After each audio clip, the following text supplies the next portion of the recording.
Donc, bonjour à tous, ici Elsa de la plateforme Ludipsy Santé mentale et ludification. Et aujourd'hui, j'ai vraiment le plaisir de pouvoir discuter avec Jeff Savoie, qui a plusieurs rôles et implications dans le domaine ludique. Vous l'avez déjà sûrement vu ou entendu. Mais entre autres, il est le fondateur de l'événement Delirium ludique qui en est cette année à sa troisième dose, mais qui est un événement en fait qui existe depuis 2018. Donc, Jeff va être là pour, entre autres, nous parler de son parcours qui l'a amené à fonder l'événement du Delirium ludique, mais aussi de nous parler de l'événement qui approche très prochainement. Donc, bonjour Jeff.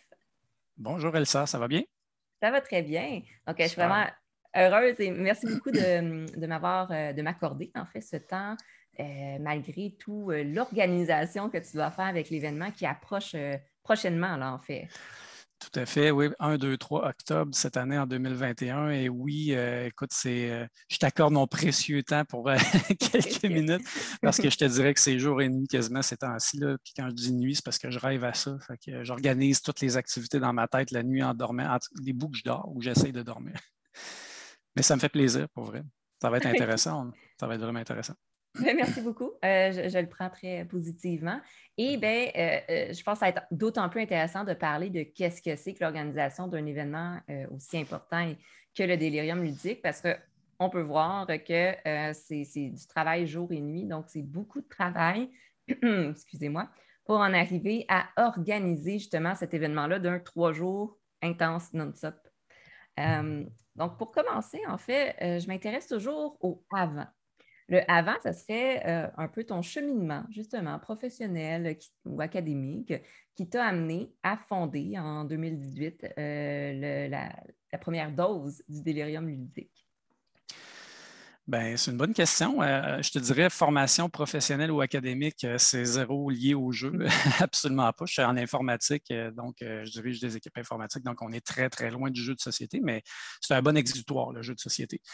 Par contre, je peux parler de mon parcours de vie où, dès mon plus jeune âge, je me suis toujours intéressé aux jeux. Les jeux de société dans le temps, c'était jour de paye, Monopoly, des choses comme ça. J'ai toujours aimé jouer. J'ai toujours été très joueur. Je dirais même compétitif joueur. J'ai toujours aimé ça. J'ai toujours été une personne de groupe, de gang aussi. Donc, j'aimais être avec mes amis, jouer à des jeux. On faisait ça à journée longue, ça, puis du sport. Dans le temps, on faisait beaucoup de sport aussi. J'ai joué beaucoup à Donjons et Dragons aussi, plus dans mon adolescence, Magic, des jeux comme ça. Donc, le jeu a toujours été très présent. On jouait aussi, on faisait des wargames comme Axis and Allies ou des fois des jeux. On avait aussi un jeu Formule D où on jouait des courses de Formule 1. On suivait le circuit de la Formule 1 puis on avait toutes les pistes. Ça. Donc, toujours l'esprit de groupe, les jeux en gang avec les amis. Donc, ça a toujours été très, très présent. Je dirais qu'après ça, il y a eu comme une pause un peu dans ma vie où il y en a eu beaucoup moins. Là, je dirais là, à partir de l'université, début du parcours professionnel, la conjointe, les enfants, tout ça. Il y a eu comme une pause. Puis à un moment donné, je suis allé chez mon bon ami Steve Noël, avec qui j'ai la chaîne Les Deux Pions. Puis il venait d'acheter un jeu. Il venait d'acheter un jeu. Oups, excusez-moi, j'ai accroché un bouton. Il venait d'acheter un jeu qui s'appelle Small World. Puis on a découvert ça ensemble. Puis là, c'est comme là que j'ai réalisé comme les jeux avaient atteint un nouveau sommet. Une nouvelle forme, je dirais, beaucoup plus attrayante, plus visuelle, intéressante aussi. Tu sais, le principe de, c'est pas Ameritrash, où ce que tu veux juste détruire tout le monde, mais là, tu joues pour Ouais. faire des points, tout le monde joue jusqu'à la fin, on a du fun, puis après ça, on compte les points, puis il y a quelqu'un qui gagne, c'est presque accessoire, mais tu sais. Donc, quand je suis revenu de chez lui, puis il reste loin de chez moi, là, j'étais à 2h30 de route, là. Quand je suis revenu de chez lui, j'ai fait comme, waouh, c'est vraiment le fun. Je suis arrêté en passant au Archambault pour ne pas faire de publicité à l'époque. Puis j'ai acheté le jeu, je suis retourné chez nous, puis là, c'est là que tout est parti. J'ai commencé à racheter des jeux qu'on appelle les jeux modernes, si on veut. Donc, j'ai retrempé un peu là-dedans. Puis au début, tu en achètes un peu pour découvrir, là, 3, 4, 5, 6, 10. Après ça, ben c'est ça. Puis je retournais souvent chez mon ami Steve, puis on jouait à des jeux. Puis Lui, il a rencontré à cette époque-là Fanny Lajoie, qui travaillait à l'entrejeu, une boutique de jeux, puis ils ont développé une belle relation ensemble. Puis elle l'a invité à des soirées de jeux qu'elle faisait chez elle où elle accueillait 12-15 personnes. Puis ça a donné qu'à un moment donné, j'ai fini par aller, aller à une de ces soirées-là. Puis là, j'ai découvert du monde vraiment incroyable, des passionnés de jeux, là, qui eux autres, ils n'avaient jamais lâché. Donc, ça faisait des années qu'ils étaient là-dedans. Puis là, ça a fait waouh, waouh, waouh, waouh. De fil en aiguille, on s'en va, on se fait inviter. Ben, en fait, on nous explique c'est quoi les jabs, les jeux au bout, qui est dans une colonie de vacances là, dans le coin de Jersey, si je me souviens bien, à 3 heures de chez moi. Mais on part là-bas pour tout un week-end, on va là. Puis honnêtement, Elsa, c'était comme un enfant dans un Toys R Us. Là, des jeux partout, des joueurs partout, tout ce que tu payes pour la nourriture, le dodo, tout ça. Fait que tout ce que tu as à te soucier, c'est jouer toute la fin de semaine, découvrir des jeux, découvrir du monde. Donc, ça a décliqué après ça, l'année d'après 200 jeux, 400 jeux, ainsi de suite. Là, ça a été fou. Puis, à un moment donné, c'est que je me suis dit, je faisais 3 heures de route pour aller là, puis il y avait quand même 300 passionnés qui se ramassaient là, mais je me suis dit, il y a plus que ça. Là, il y en a d'autres, des événements, puis pourquoi pas un autre événement du genre aussi gros, mais plus au nord ou à l'est. Là. En tout cas, ça dépend comment on se situe un petit peu. Là. C'est plus dans mon coin. Moi, j'habite Québec, qui est la ville de Québec. Donc, plus dans mon coin. Puis c'est là où, en juin aussi, j'ai commencé à créer des groupes de jeux, moi aussi, où on jouait chez nous. On se ramassait 10-12. Puis on a créé un groupe privé qui s'appelle le Délirium Ludique. D'ailleurs, on avait voté le nom. C'est même ma conjointe qui avait proposé ce nom-là. Puis on avait tout accroché. On disait, ah, c'est cool, Délirium Ludique. Mais ça, c'était privé. À un moment donné, j'ai décidé de transposer ça de groupe privé à on fait la même chose avec les Jabs à Québec. On fait un événement ludique, on invite du monde, puis on s'organise pour avoir l'hébergement et les repas inclus. Fait que les gens qui veulent venir vraiment pas se casser la tête, payent un montant une fois au départ, puis après ça, ils ne sortent plus une scène de leur poche. Ils arrivent là, ils jouent, ils mangent de temps en temps, ils jouent, puis des fois, ils dorment un petit peu aussi. Fait que, ça, c'était comme c'est l'objectif là, du Délirium ludique. Puis à notre première édition en 2018, les gens m'ont trouvé un peu fou parce que je voyais gros dès le début. Là, moi, je disais, on va avoir 200 personnes, ça va être gros. Les gens me disaient, oublie ça, une première édition d'un événement comme ça va être 40. Si t'es chanceux, si t'as 40 personnes. Finalement, on a eu 220 personnes à notre première édition. Les gens ont tripé de voir ce qu'on avait réussi à faire de l'événement. Pour une première édition, les gens étaient franchement impressionnés. La deuxième édition a été juste plus grosse, meilleure, plus intense. Puis là, la suite, j'imagine qu'on en reparlera plus tard. Ben oui. Et là, c'est réellement intéressant parce que j'en comprends que tout d'abord, tu as développé ou redéveloppé une passion pour le jeu de société moderne, dans ce sens que, effectivement, ça s'est fait un peu, j'allais dire un clin d'œil, mais il y a eu plusieurs années quand même de travail sur l'évolution des mécaniques de jeu, le design de jeu, tout ça. Mais effectivement, de l'enfance Monopoly à aujourd'hui, ou même juste Small World, il y a tellement une immense différence qu'on voit qu'il y a vraiment eu une évolution dans le design de jeux de société, ce qui fait en sorte qu'il y a de plus en plus de passionnés de jeux. Puis qu'est-ce qui est magnifique avec les jeux de société, c'est que ça se transmet, c'est contagieux la passion. Là. Donc, énormément, oui. Énormément, effectivement. Donc, on monte un jeu. Il y a tellement de sortes de jeux que c'est presque impossible de ne pas avoir un style de jeu qu'on apprécie. Là. C'est impossible de ne pas trouver chaussure à son pied, comme on dit. Exactement, exactement ça. Donc, puis c'est vraiment la vague des jeux euro qui a apporté ça, qui a amené ce changement-là. La grosse différence, c'est généralement, il n'y a pas d'élimination de joueurs. C'est des parties qui ont une durée déterminée. C'est des points, beaucoup moins de confrontation aussi, généralement, ce qui fait que c'est beaucoup plus inclusif. Les gens sont moins intimidés, sont moins effrayés par la durée, par le fait que peut-être que je vais être éliminé dans les 15 premières minutes, puis ils vont continuer à jouer pendant 3 heures. Donc, la vague, le modèle européen là, a beaucoup changé l'univers du jeu, puis très positivement, tant qu'à moi. Bien, effectivement, dans ce sens que dans le jeu, et si le jeu va être aimé ou non, il y a une immense variable qui est l'attitude de la personne qui joue, en fait. Est-ce que le jeu répond à ses besoins, à son style? Et il n'y a pas tout le monde qui sont dans les gros jeux compétitifs ou, comme tu as bien nommé tout à l'heure, là, aussi de détruire l'autre joueur. Donc, d'amener cette diversité-là de styles de jeu amène bien sûr plus de joueurs, de personnes à être intéressées à jouer. Donc, ça, c'est super intéressant. Et j'en ai compris qu'il y a un petit côté entrepreneur à l'intérieur de toi qui a vu une problématique. Que, ben, il y avait un événement génial, mais qui était quand même Chelsea, je pense que tu as dit, c'est dans le coin de Gatineau. Fait que c'est un... Jersey. Jersey? OK. Jersey, ouais, c'est un peu plus loin que Joliette. Je ne suis Oh, pas OK, très donc bon de dans l'autre ce côté. coin-là. Là, OK. ouais, ouais. C'est à peu près, quand je vais chez mon ami qui habite à Joliette, là, ça nous prend peut-être une demi-heure là, se rendre là, en allant OK. dans le bois. Là. Sur la rive nord de Montréal. Ouais, exact. OK, OK. Et là, dans le fond, ben oui, c'est bien quand il y a l'hébergement et autres, mais ça peut effectivement être loin. Puis il y a peut-être plusieurs personnes qui s'empêchaient d'y aller à cause de la distance. Oui, Euh, puis on s'entend, là, on est plusieurs milliers de joueurs passionnés au Québec, si je prends juste le Québec. Là. C'est un événement qui accueille 300 joueurs. Là, maintenant, ils sont rendus à 2 semaines, ils ont 2 fois 300, donc 600 joueurs. Mais 600 joueurs sur les milliers de joueurs qu'il y a aujourd'hui, c'est de plus en plus populaire. C'est quand même pas tout le monde qui connaît ça, puis c'est pas tout le monde qui y va. Là. Puis notre événement, je pourrais te l'expliquer, là, mais notre événement étant plus près de la ville est beaucoup plus accessible aussi. Ce qui fait qu'on a fait découvrir les événements ludiques à beaucoup de gens que quand ils sont venus pour découvrir ça une journée, mettons le samedi, ils sont venus voir un peu, puis ils ont fait oh, wow, c'est vraiment incroyable. Ce qu'il y a dans ces événements-là, c'est vraiment super. Après ça, ils sont venus voir, ils ont dit l'année prochaine, j'achète le forfait complet parce que j'ai trippé, puis j'en veux plus. Puis je vais aller au Jab aussi de l'année prochaine parce que là, j'en veux d'autres. Je parlais avec une personne là, qui m'a aidé un petit peu à développer la nouvelle plateforme d'inscription, puis à faire les tests, en fait. Puis ils sont venus au Délirium la première fois. Puis après ça, il m'a montré ça. Il s'est fait un calendrier d'événements Ah où il y a oui. tous les événements ludiques qui pu répertoriés qui se passent. Parce que des fois, c'est des journées, des 12 heures, des choses comme ça.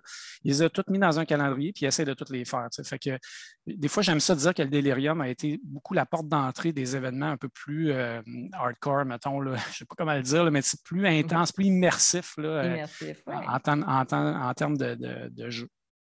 Oui. Et parlant d'immersion, justement, ben, Délirium ludique, qu'est-ce que c'est exactement? Délirium ludique, c'est un week-end élargi, je veux dire, parce qu'on commence le vendredi, de jeux de société où il y a des centaines de joueurs passionnés qui viennent, qui se réunissent ensemble pour venir jouer dans des salles qu'on leur a dédiées, qu'on a préparées pour eux avec des tables, des chaises, des jeux en prêt. Puis les gens viennent partager leur passion de jouer à des jeux avec plein d'autres passionnés. Fait qu'ils viennent pour découvrir des jeux, ils viennent pour découvrir des gens aussi, parce qu'il y a énormément de gens qui apprennent à connaître d'autres mondes. Puis ce qui est magnifique, je trouve, dans notre passion des jeux de société, c'est que honnêtement, c'est très, très rare qu'on a rencontré des gens désagréables. La plupart des gens sont super agréables, sont faciles d'approche. On parlait d'inclusion tantôt avant de commencer l'enregistrement. Tout de suite, tu te sens inclus, tu te sens comme un ami déjà, comme si ça faisait des années qu'on se connaît, on joue à un jeu, ils apprennent ça. Puis, ça, c'est vraiment un volet que j'ai adoré du jeu de société quand j'ai commencé avant de faire le Délirium. Mais le Délirium, c'est la même chose. Puis, on a des commanditaires qui offrent des jeux aussi en tirage. On a des tournois pour ceux qui ont l'esprit un peu plus compétitif, même si on donne des prix de participation aussi, parce qu'on fait des tournois, mais on s'amuse. On a des salles animées avec des éditeurs, des distributeurs qui viennent animer complètement des salles. Donc, les gens qui ne connaissent pas les jeux vont dans ces salles-là, pointent un jeu qui a l'air intéressant. Hey, ça a l'air cool, j'aimerais ça, c'est ça. L'animateur est là, installe le jeu, explique les règles, puis ils partent, puis ils peuvent jouer toute la partie au complet. Donc, c'est différent d'un salon où les gens vont circuler puis vont entendre les grandes lignes du jeu en 5 minutes puis ils vont passer à un autre kiosque. Là, tu as le temps d'expliquer le jeu, tu joues la partie au complet puis les gens ont le temps, généralement sont là plusieurs heures, plusieurs jours. Donc, c'est ça. C'est une place aussi où on offre les services d'hébergement et de restauration, de repas. Donc, ça aussi, c'est nous, en fait, l'objectif, c'est de faciliter la vie des gens le plus possible. Donc, pas de souci pour retourner chez nous le soir. À quelle heure je vais retourner? Ah, il faut que je conduise 1 heure, 3/4 d'heure. Je suis fatigué, ça va être difficile. Bien, on peut dormir sur place. Même chose pour les repas. Ça prend, si vous allez au restaurant le midi, c'est possible parce qu'on offre des entrées qu'il n'y a pas de repas, mais c'est sûr que vous allez perdre 1 heure ou 2 à aller au restaurant. Ben, nous, on offre le service de repas sur place. Ça peut prendre 15 minutes manger, puis après ça, tu retournes tout de suite à ta partie. Puis ce qui est le fun, c'est que les gens vont s'installer sur une table. Ça peut être un très gros jeu ou un jeu moyen, peu importe, mais ils n'ont peut-être pas fini la partie. C'est l'heure du dîner. Laisse ça là, ils s'en vont manger, ils reviennent après, puis ils finissent leur partie. Donc, c'est vraiment comme, je dirais, le paradis des joueurs, admettons. Oui, hein? C'est justement, c'est très immersif parce que c'est 2 jours et demi, 3 jours non-stop. Par contre, on garde en tête, on prend des pauses pour se laver, pour manger Ouais. et aller aux toilettes. Ça, c'est les règles de Exact. toute convention. Tout à fait, oui. Mais, Tout à fait. mais, mais à part ça, sinon, c'est juste des jeux. C'est des jeux, c'est des joueurs passionnés, c'est des éditeurs qui nous présentent des jeux. Et aussi, si j'ai bien compris, il y a aussi des prototypes de jeux parfois. Oui, oui. En fait, c'est sûr qu'on essaye de faire la place le plus possible là, aux créateurs de jeux d'ici. Comme cette année, par exemple, là, j'ai eu 3 confirmations là, de créateurs d'ici qui vont présenter des prototypes. Il y a Locomuse, qui est une nouvelle entreprise montréalaise qui va venir présenter des roll and write, là, qui sont en pleine production de plusieurs roll and write, des roules et écrits.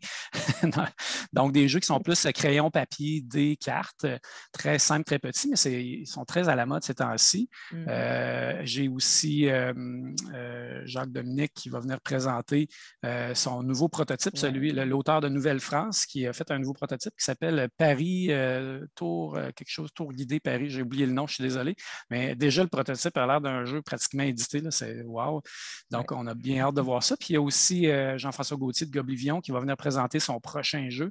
Ceux qui ne connaissent pas Jean-François Gauthier, moi je l'appelle l'homme orchestre, là. Il fait tout, du début jusqu'à la fin. Donc, il crée le jeu, il l'édite, il le teste, il le vend, il le distribue. Il n'y a rien qu'il ne fait pas. Fait que là, il est rendu à son 3e jeu qui semble être très prometteur de ce que j'ai entendu. Fait qu'il va venir aussi présenter ça. Donc, on essaie de faire de la place à ces gens-là aussi là, pour que les gens puissent découvrir ça aussi.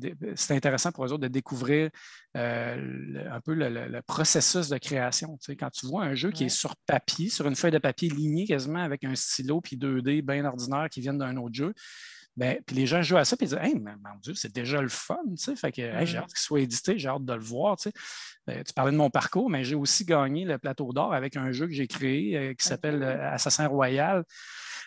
Excuse-moi, au final, j'ai manqué de temps parce qu'on en parlait, on s'implique dans tout, puis là, on finit par manquer de temps pour mener les choses à terme des fois. Mais tu sais, je comprends bien ce processus-là, puis je veux l'encourager le plus que c'est possible. C'est sûr qu'on a quand même des factures à payer, puis ça prend des joueurs qui viennent puis qui nous aident à payer ces coûts-là. Mais on essaie toujours de garder les coûts au plus bas possible là, pour que ce soit intéressant, puis pour pas non plus que je me ruine à créer l'événement non plus. Puis je voulais juste ajouter, parce que tantôt tu me parlais un peu, c'est quoi les Delirium ludiques? L'autre élément intéressant, c'est que ça commence le vendredi matin à 9 h et ça finit le dimanche à 16 h. Si tu as pris un forfait 3 jours, là, ben, tu peux rester là tout le temps. Les gens me demandent souvent, à quelle heure ça ferme le vendredi? À quelle heure ça ferme le samedi? Ça ne ferme pas. Donc, vous pouvez jouer toute la nuit si vous voulez.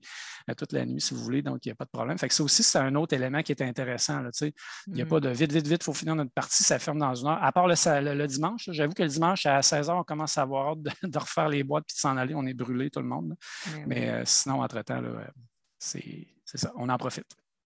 OK.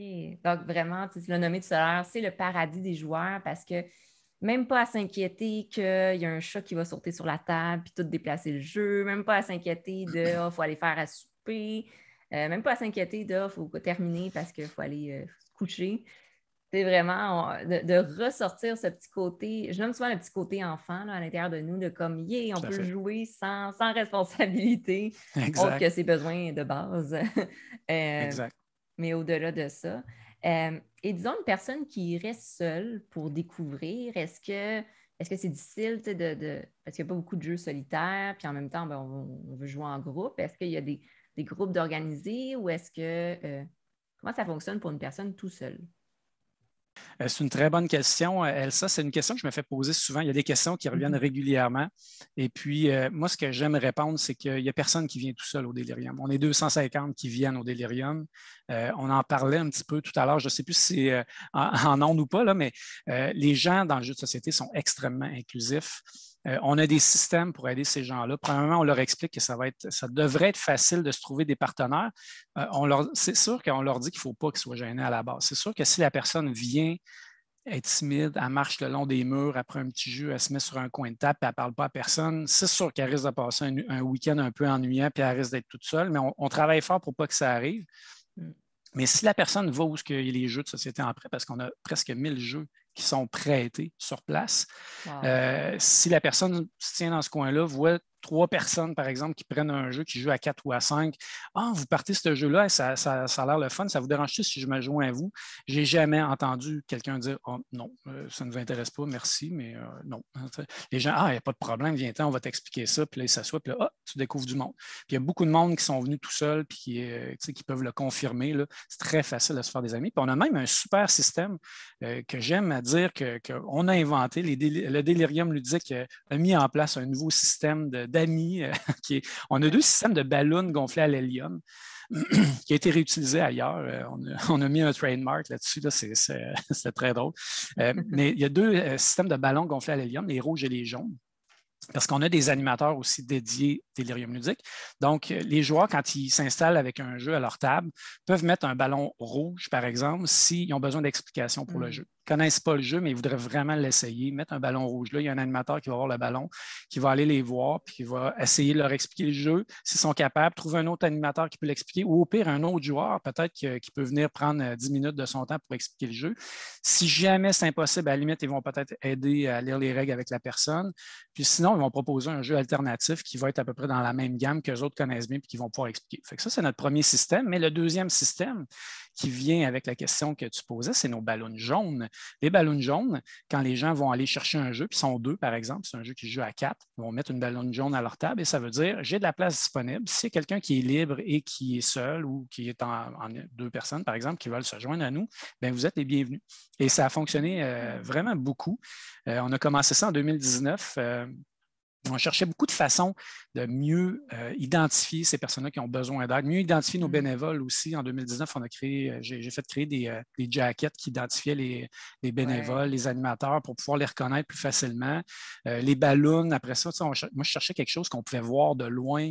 On a pensé à toutes sortes de systèmes. Finalement, les ballons à l'hélium, ah ouais, c'est une bonne idée. Puis ça dure 3 jours, tout ça. Fait qu'ils flottent pendant 3 jours. Fait que c'est super, ça a beaucoup aidé. Fait que il n'y a personne qui vient au Délirium qui est supposé rester toute seule toute la fin de semaine. Les jeux solo, là, c'est même pas recommandé. Faites ça chez vous pendant la pandémie, là, quand vous êtes mal pris. Là. Nous, chez nous, c'est fait pour socialiser puis voir des gens. Là. Puis en plus, on a les salles animées aussi. Donc, les salles animées, des fois, il y a 3 personnes qui commencent un jeu, l'animateur va commencer, il y a une personne qui arrive tout seul, viens-t'en, je vais assis là, puis je vais vous expliquer tout ça, puis vous allez jouer ensemble. Fait que c'est la place parfaite, en fait, pour se faire des nouveaux amis. Il y a beaucoup d'amitiés ludiques, je vais dire comme ça, qui se créent là, puis c'est bon, tu m'écriras, puis on va se faire une partie en dehors du Délirium, puis on va se voir à toutes les semaines, tout ça, tu sais. Puis même, on a un forum du Délirium ludique qui est un genre c'est le penchant de la page officielle du Délirium ludique, qui est une place pour les joueurs où ils peuvent échanger. Puis déjà, là, ça commence. Il y a beaucoup d'émulsions en ce moment. Les gens se préparent des tables. J'amène tel jeu, tu du monde qui veut jouer. Oui, ou moi, ça s'organise des tables déjà. Fait que si quelqu'un se ramasse tout seul ou joue tout seul pendant le week-end, c'est vraiment parce qu'il voulait jouer tout seul. OK. Il faudrait qu'il se force à vouloir être tout seul. Il faudrait qu'ils veulent longtemps.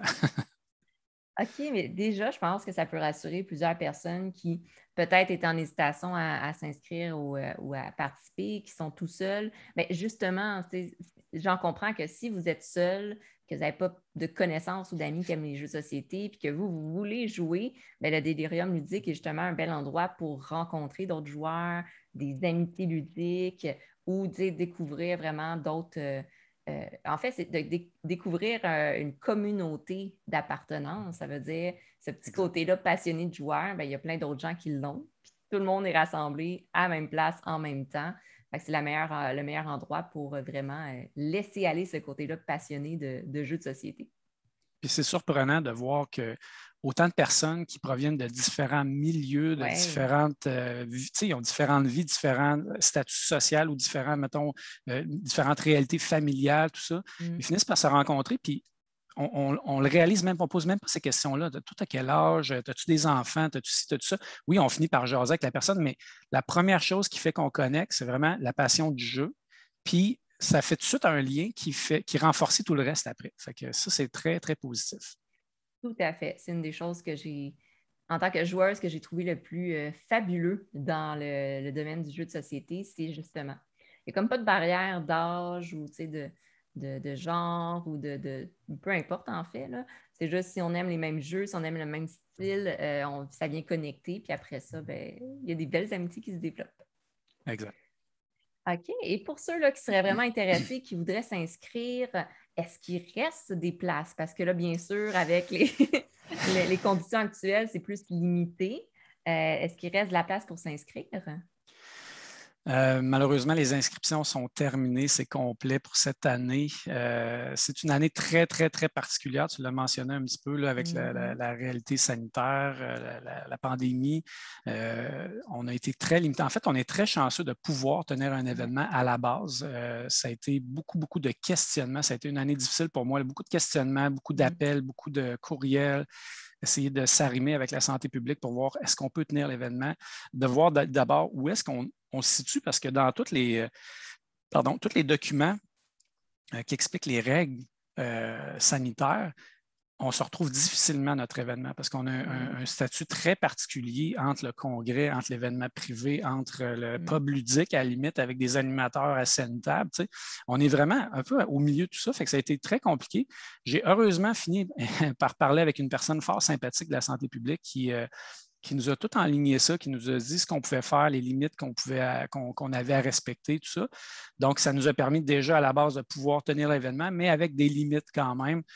Cette année, on a plus de salles, mais moins de monde parce qu'on doit espacer les gens. On va devoir porter le masque en tout temps, malheureusement. Ça, c'est, je dirais, l'aspect le plus négatif là, de toute l'histoire parce que c'est un peu désagréable à la longue, mais c'est un mal pour un bien dans le sens où au moins on peut tenir l'événement. Et on est limité aussi à 250 personnes. Donc, au niveau de l'évolution, on en parlait un petit peu tantôt. La première année, on a eu 215, 220 personnes. La deuxième année, on a monté à 315 parce qu'on a rajouté des salles. On a une place où on a une belle capacité. Là, on pourrait monter encore plus. Puis nous, on allait un peu comme ça. Mais là, la pandémie a fait que on a eu une année, c'est ça, on a une année virtuelle où on n'a pas rien fait en présentiel. Là, on recommence cette année, mais on est limité à 250 personnes par jour. Donc, les inscriptions ont été ouvertes au début septembre. Ça s'est rempli très vite. Donc, là, on a fermé les inscriptions pour cette année, mais on va être de retour dans les années futures. Donc, ce qu'il faut dire aux gens, c'est qu'il faut être quand même assez rapide. Il faut se tenir au fait. Abonnez-vous à notre page Facebook où ce que je fais les annonces, tout ça. Puis, il faut être dans les premières journées pour s'inscrire, pour avoir une place parce que c'est très populaire et très en demande. Et est-ce que c'est dans les mêmes dates à chaque année ou ça dépend d'une année à l'autre? On essaye de se maintenir, je dirais, entre la mi-septembre et le début octobre. Ça peut bouger un petit peu là, de quelques semaines là-dedans. Là, je te dirais, cette année, c'est notre plus tard qu'on a fait là, avec 1, 2, 3 octobre, mais il faut y aller avec les réservations, avec les disponibilités. Puis cette année, bien, aussi, avec la pandémie, on a comme été un peu plus loin pour nous donner du temps pour préparer nos affaires parce qu'on a tout fait cette année.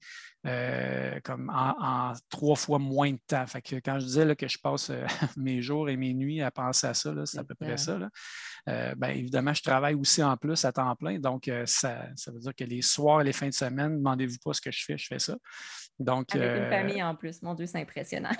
Oui, bien écoute, je lève mon chapeau bien haut à Nathalie, ma conjointe, qui me donne quand même un gros coup de main. C'est sûr que mes enfants aussi sont un petit peu plus vieux. Là. Ma plus jeune a 12 ans, donc elle s'occupe quand même.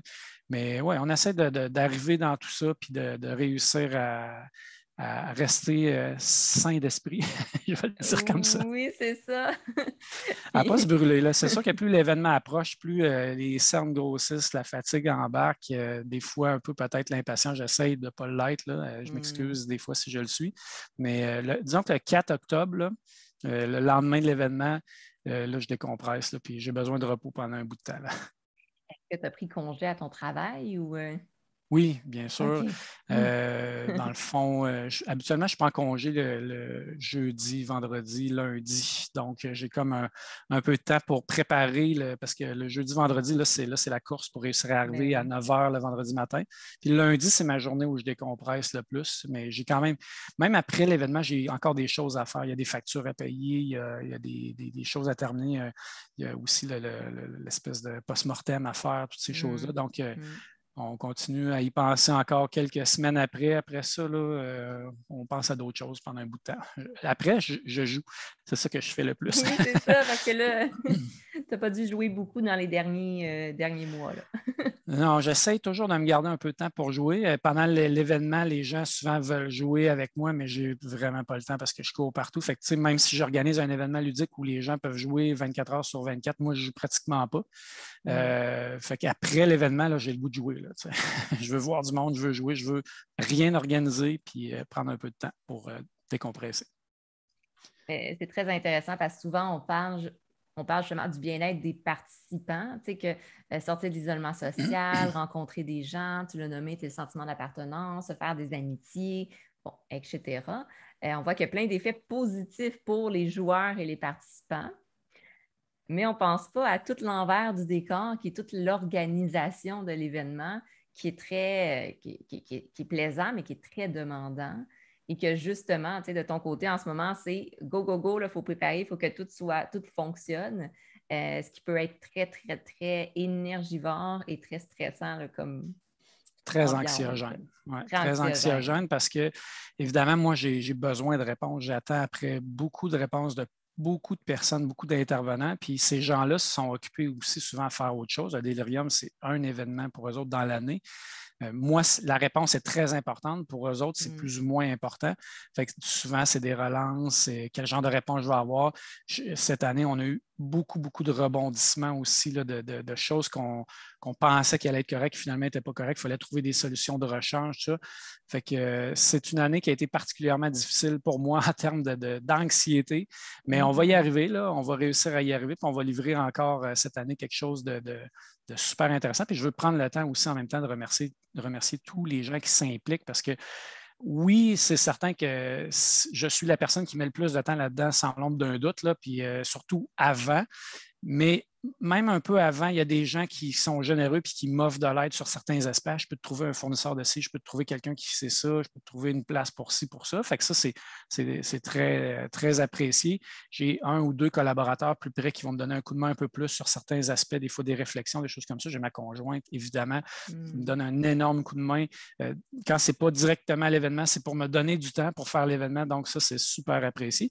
Puis pendant l'événement lui-même, on a une trentaine de bénévoles là, qui s'impliquent, qui spontanément, eux autres, veulent offrir leur temps. Puis ça, c'est quelque chose que je veux vraiment dire parce que c'est la beauté d'un événement comme ça. Tu sais, on parlait de la communauté. C'est que les gens, à quelque part, font de cet événement-là leur événement. Tu sais. Quand ils s'impliquent, c'est parce qu'ils veulent que ça marche, ils veulent que ce soit hot, que ce soit un succès.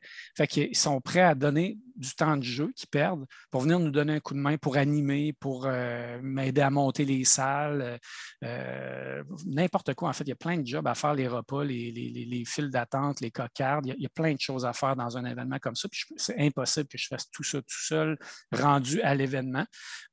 Donc, ces gens-là s'impliquent, puis on essaie de les remercier le plus possible. Je vais en profiter, si tu me permets, pour remercier, entre autres, nos partenaires médias que j'appelle. J'ai essayé de leur donner un spot plus spécifique cette année, là, parce qu'on bâtit à chaque année un peu l'événement. Puis il y a beaucoup de chaînes YouTube, de YouTubeurs qui nous aident parce que ces gens-là reçoivent beaucoup de jeux. Puis à un moment donné, on a bien beau aimer les jeux, il y a une limite physique à ce qu'on peut avoir, puis à ce qu'on peut se souvenir, puis à ce qu'on veut jouer, puis à ce qui nous intéresse. Fait qu'ils ont des surplus de jeux des fois. Puis moi, j'ose beaucoup avec ces gens-là, puis je les connais bien. Puis à un moment donné, j'aurais dit, ça ne vous intéresse pas peut-être de donner les jeux que vous avez ouverts pour faire un review, que vous avez joué une fois encore, vous l'avez peut-être juste présenté, des fois, ils sont même emballés à moitié dedans, sont à peine dépunchés, mais ils ne les garderont pas parce qu'ils en ont trop.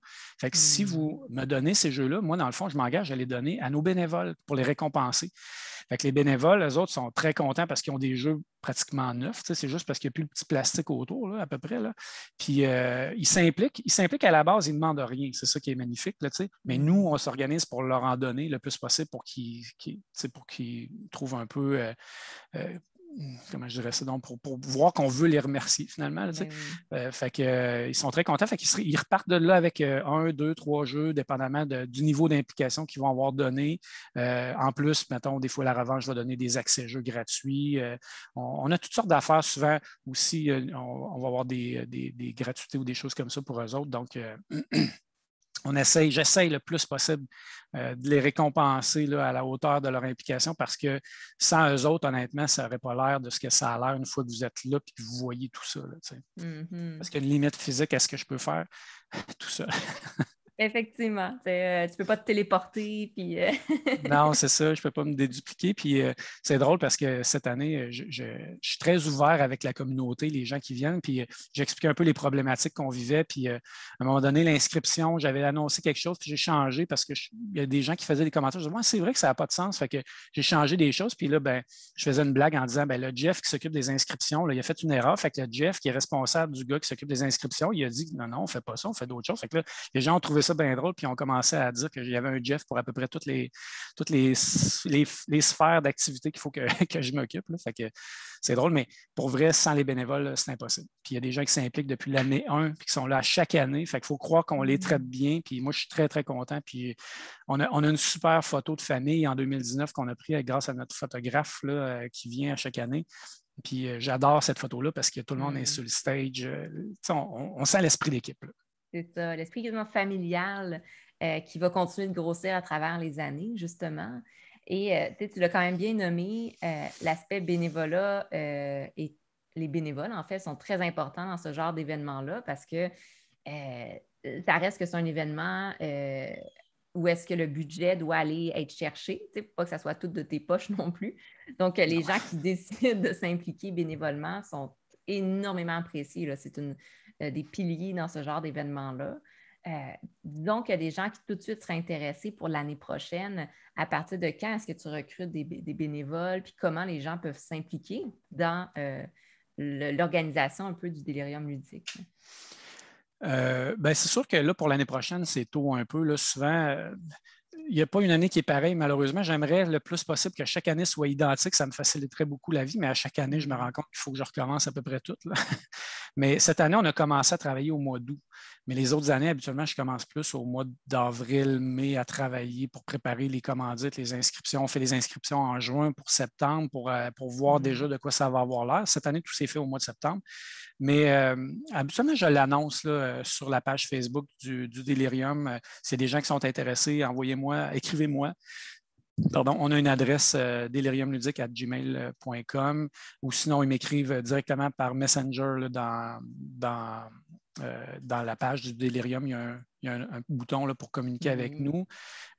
Puis, il y a aussi beaucoup de monde qui s'implique après être venu à l'événement puis avoir vu, mettons, que j'avais de la misère avec telle affaire ou que je courais trop pour tel truc. Hey, l'année prochaine, si tu veux, je peux t'aider pour faire ça. Moi, j'ai telle spécialité, je connais ça, je vais t'aider. Il n'y a pas de problème. Fait que, ben OK, c'est gentil, oui, parfait, super.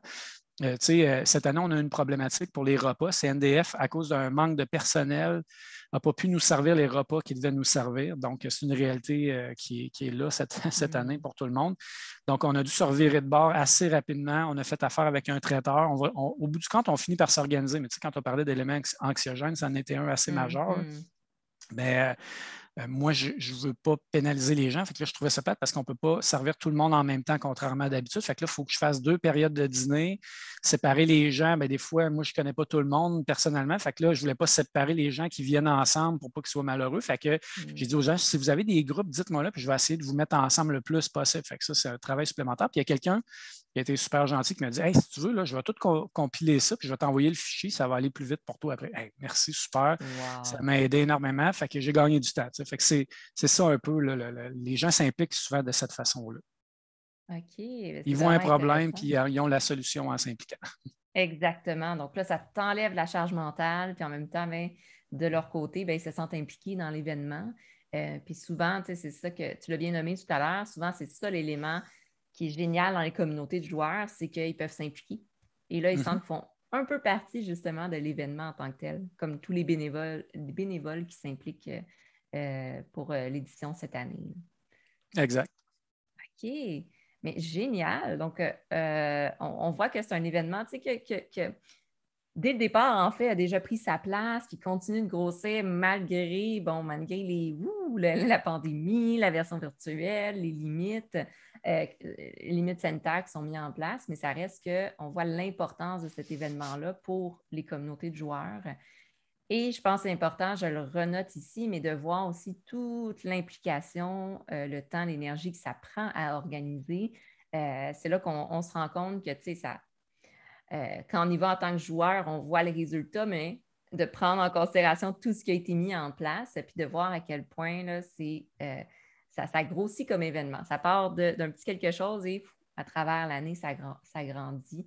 Et que ça peut s'améliorer à chaque année aussi. Donc, j'imagine que si les joueurs ont des commentaires, veulent s'impliquer, tu as nommé qu'il y avait un forum, tu as nommé qu'il y a une page Facebook Zilerium Ludique, il y a une adresse courriel également. Est-ce qu'il y a d'autres médias sociaux où est-ce que les gens peuvent communiquer avec toi ou l'organisation? Ben, on a un Instagram aussi qui n'est pas super bien nourri parce que je suis peut-être un peu moins Instagram, là, mais on essaye souvent d'un concours, le photographe de l'événement, où on demande aux gens, prenez des photos de l'événement puis taguez Delirium Ludique, soit sur Instagram ou sur Facebook. On fait tirer un jeu avec ça, juste parce que c'est le fun de voir les photos des gens, puis on essaie de gâter tout le monde. Puis l'autre moyen aussi, souvent, c'est de me parler directement. Là, je suis très, très, très ouvert. C'est sûr, comme je disais, le samedi, je cours énormément, donc j'ai beaucoup moins le temps de parler aux gens, mais le vendredi, le dimanche, à partir du samedi soir, là, je commence à décompresser. Là, on a un petit bar là, qui est là-bas, fait que le samedi soir, après le discours, le tirage, tout ça, là, puis le dernier tournoi, mettons, là, je vais prendre une bière. Là. Je ne suis pas un gros buveur de boisson, là, mais je vais prendre une bière, puis celle-là, honnêtement, elle est bonne, elle descend bien. Comme ouais, c'est ça. Puis là, je sens la pression qui me quitte tranquillement. Je peux même, le samedi soir, je peux même me permettre un jeu ou deux avant d'aller me coucher. Puis, c'est ça. Puis après ça, le dimanche, on recommence parce que le dimanche après-midi, c'est le ramassage. Tout ça. Mais oui, avec tous ces moyens-là qu'on a de communication, je dirais que c'est une des forces aussi qu'on a. Les gens, je communique beaucoup par Facebook, par les médias sociaux. Bien, beaucoup Facebook, là, c'est la plateforme que j'utilise principalement. Fait que les gens répondent, participent, lisent, voient, puis ils m'écrivent personnellement aussi sur Messenger pour me dire ah, super l'événement, tu sais, as-tu pensé à tel truc? Puis je leur réponds, je leur dis. Des fois, ils ont des bonnes idées, des fois, c'est pas que c'est des mauvaises idées, mais à un moment donné, j'ai une limite physique à ce que je peux faire dans un événement. Et est-ce que j'ai le temps de faire? Je vais donner un bon exemple. En 2019, je vais dire peut-être des fois l'année dernière, mais en 2019, il y a quelqu'un qui est venu me voir et qui m'a dit hey, ça serait le fun de faire un tournoi de Dice Throne. Lui, il trippe Dice Throne, il aime ce jeu-là, tout ça. Puis j'ai dit ah, ben oui, ça serait le fun, mais là, cette année, j'ai déjà tout booké les tournois. Je n'ai plus vraiment de place, mais reparle-moi-en l'année prochaine. Ça m'est resté dans la tête, puis j'ai parlé avec l'auteur beaucoup de Dice Throne, l'auteur et l'illustrateur, avec les gens de Roxley aussi. Puis à un moment donné, je leur ai dit j'aimerais faire un tournoi de Dice Throne. Embarqueriez-vous? Seriez-vous prêt à donner des prix pour les participants, tout ça? Puis l'auteur, en fait, je vais y aller en étapes. Fait que j'ai reparlé avec cette personne-là cette année. J'ai dit hey, cette année, on l'organise, ça te tente-tu de t'impliquer? Il dit oui, parfait, je vais animer ton tournoi, je vais expliquer les règles, je vais tenir le tournoi, tout ça. Fait que là, j'ai parlé beaucoup avec lui. Fait qu'il organise officiellement le tournoi de Dice Throne qui va avoir lieu le samedi soir, qui va être un succès parce que l'auteur et l'illustrateur, Manny Tremblay, jasais avec, puis il a été hyper gentil. Il m'a envoyé des tapis de jeu officiels avec les images de jeu d'une qualité incroyable, autographiées de sa main. Donc, on va en avoir 5 à faire tirer faire tirer ou donner. Mettons, le gagnant, c'est sûr qu'il va en avoir. Après ça, les participants, on va faire des tirages. Il m'a envoyé aussi des cartes promotionnelles, toutes signées de sa main. Donc, tu sais, c'est des genres d'affaires de même qui est le fun. Fait que la personne est arrivée avec une bonne idée, je ne pouvais pas la faire. Ça m'est resté dans la tête. L'année d'après, on l'a fait. Puis là, cette année, en fait, on l'a préparé. Puis là, cette année, c'est réel, ça va avoir lieu. Puis en plus de ça, on va avoir des prix absolument incroyables à donner aux gens qui vont participer. Fait que, tu sais, des fois, je dis non parce que je ne peux pas, mais ça ne veut pas dire que ça ne me reste pas dans la tête et qu'on ne finira pas par faire quelque chose avec ça. Wow! Donc, on voit là que tu es bien à l'écoute aussi des commentaires, des suggestions des participants. Et on voit avec cet exemple-là aussi que encore plus que le domaine des jeux de société est très communautaire, très ouvert. Donc, de voir que même le concepteur et l'illustratrice, si j'ai bien compris. Illustrateur. Ouais. Illustrateur, qui est l'inverse. Ouais. T'as envoyé justement des cadeaux à donner. Tu sais, ça veut dire que les gens sont vraiment ouverts et collaboratifs là, du mieux qu'ils le peuvent. Donc, c'est vraiment le fun de voir ça, de voir comment des idées se concrétisent comme ça. Là. Exact. Puis moi, mon objectif depuis le début, ça a toujours été de créer un événement le plus parfait possible pour les joueurs, là, qui viennent là puis qu'il n'y ait pas d'accrochage, que tout aille bien, que ce soit le fun, qu'ils repartent de là, comme « wow, j'ai eu un week-end de rêve ».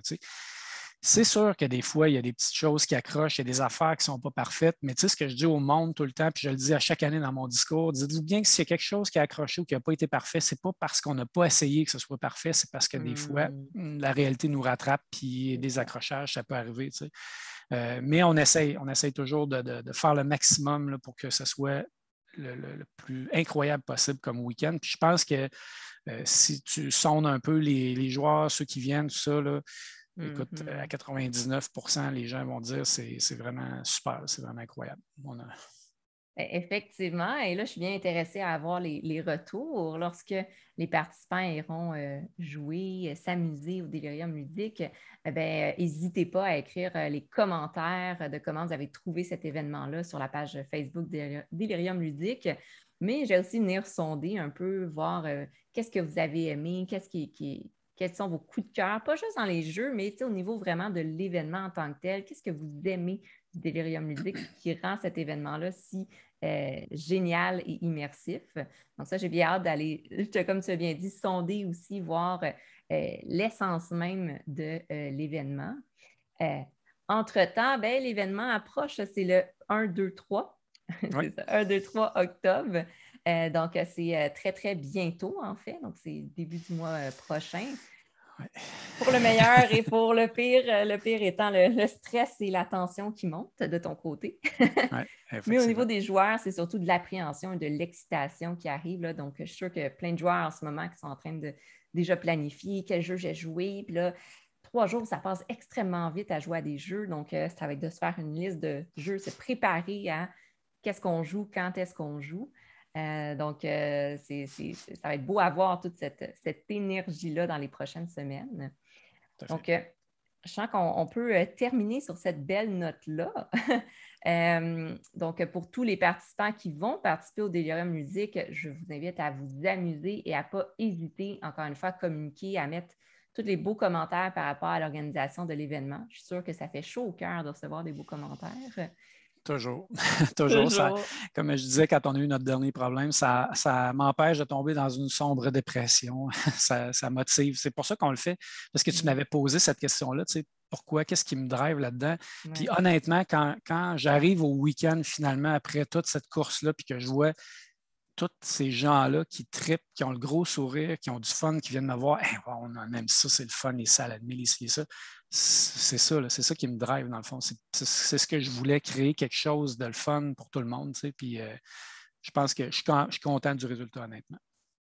Génial. Puis de ce que j'en comprends aussi, c'est comme ça que les participants se sentent. C'est pour ça qu'à chaque année, il y a de plus en plus de participants qui veulent y participer parce qu'il y a le bouche à oreille, les gens en parlent, on voit l'excitation associée à ça. Et on souhaite que l'année prochaine, sans pandémie, ça puisse redevenir à un nombre plus élargi pour laisser justement l'opportunité à tout le monde d'aller découvrir l'événement. Ou sinon, soyez très rapide. Mettez-le tout de suite dans votre agenda. Que regardez sur la page Facebook, soyez attentifs vers le mois peut-être avril prochain. Oui, suivez-nous sur Facebook, c'est ça. Puis juste pour faire du pouce là-dessus, cette année, là, les gens avaient tellement hâte et excités, puis ils voulaient avoir l'événement. Je n'ai même pas pu mettre le lien pour le formulaire d'inscription en ligne parce qu'ils ont fait planter le site avant. Il a fallu que je mette le lien sur Facebook. Et là, j'ai dit, arrêtez de cliquer, je ne suis plus capable de mettre le lien. Fait que je l'ai mis sur Facebook. Finalement, après un certain temps, on a réussi à fermer des choses, mettre le lien, puis là, ça a parti, mais ça a été fou là, cette année. Puis à chaque année, je m'attends à ce que ce soit toujours de plus en plus rapide. Fait que oui, c'est bien d'être là au début. On voudrait pouvoir accueillir tout le monde, mais à un moment donné, on a une capacité limite physique. Là. Exactement, c'est ça. Donc, soyez aux aguets. Oui, exact. Donc, oui, donc c'était Jeff qui était présent justement pour nous parler de la création du Délirium ludique. Comme vous avez pu voir, ça a parti vraiment avec une passion, mais aussi une demande, en fait, c'est d'avoir ce genre d'événement-là. Et là, ça l'a grossi à travers le temps, ça l'a survécu aux obstacles et aux défis des dernières années. Et on voit comment ça prend plusieurs implications, en fait, pour en arriver à créer ce genre d'événement-là, pour que les participants puissent aller passer un 3 jours sans se casser la tête. Hein, le rêve de tous. Oui, tout à fait. Donc, merci beaucoup, Jeff, d'avoir pris ce précieux temps-là, justement, pour parler un peu de la fondation du Delirium ludique, puis aussi de nous parler de l'événement en tant que tel. C'était vraiment apprécié. C'est très, très apprécié de voir toute l'implication, l'engagement. On parlait de passionné, je pense que, et voilà, je te rajoute, tu es fondateur du Delirium ludique et passionné de jeux, c'est ça ton nouveau titre. Merci beaucoup, Elsa, de m'avoir permis d'en discuter. J'aime beaucoup parler un peu de comment ça arrive, qu'est-ce qu'on offre comme événement, puis qu'est-ce qui pourrait intéresser les joueurs. Donc, à chaque fois que j'ai la chance, j'essaie d'en jaser et de répandre la bonne nouvelle. Donc, merci beaucoup. Super, bien, ça fait plaisir. J'adore ce genre d'événement-là. Quand je peux, j'essaie d'y participer. Quand je ne peux pas, ben, j'essaie de justement promouvoir parce que c'est très positif comme événement sur différentes sphères. Bon, autant en santé que bien-être, que juste pour le plaisir de jouer. Donc, en fait, pour terminer sur une belle note, c'est sûr que je souhaite à tous les participants de s'amuser. Et n'hésitez pas à, comme j'ai indiqué, l'indiquer un peu partout. Amusez-vous, relaxez. C'est vraiment une fin de semaine pour vous. Profitez-en. Pour ceux pour qui ce n'est pas déjà fait, ben, je vous invite à aller aimer la page Facebook de Delirium Ludique. N'hésitez pas à écrire à Jeff. Il est super sympathique, comme vous pouvez voir. Il répond rapidement. Peut-être pas le 1, 2, 3, là, mais il va répondre du mieux qu'il peut avant, après. Et si ce n'est pas le cas, je vous invite aussi à aimer la page Facebook et la chaîne YouTube de Ludipsy pour d'autres entrevues comme ça super intéressantes. Donc, sur ce, je vous souhaite de passer un bon délirium ludique en gang. Amusez-vous bien. Bye bye! Bye bye!